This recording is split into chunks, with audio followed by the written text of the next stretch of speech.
Сейчас мы находимся в поселке Верхний Бестях Хангаласского улуса. Вот именно на этом месте были захоронены 4 красногвардейца, 4 красноармейца, расстрелянных осенью 1918 года.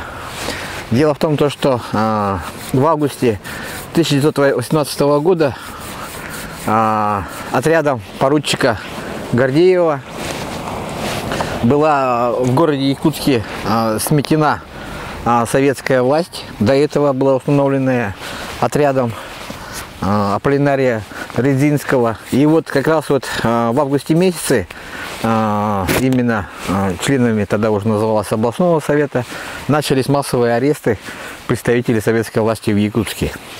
И вот в сентябре месяце арестованные представители советской власти были погружены на баржу для того, чтобы вывести их на территорию уже Иркутской области, то есть под Иркутск.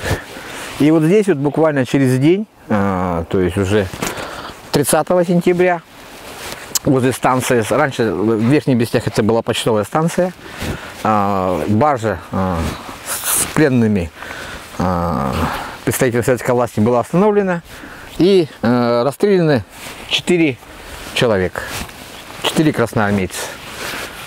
И вот на этом месте они были захоронены. То есть это есть на самом деле памятник расстрелянным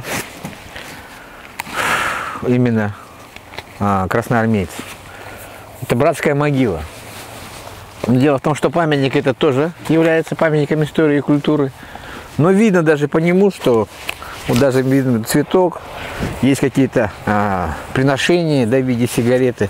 То есть, видимо, кто-то в любом случае, даже и в те тяжелые годы, 90-е, буквально несколько лет там назад, кто-то здесь ухаживал, и кто-то за ним в любом случае присматривает. Вот здесь вот, да, вот 4 представителя советской власти именно здесь и на этом месте захоронены. То есть сам Верхний Бестях поселок получается в метрах 300. Соответственно, вот на этом месте вот они и захоронены. Памятник требует, конечно, ремонта, реставрационных работ, ну и чтобы его облагородили, конечно.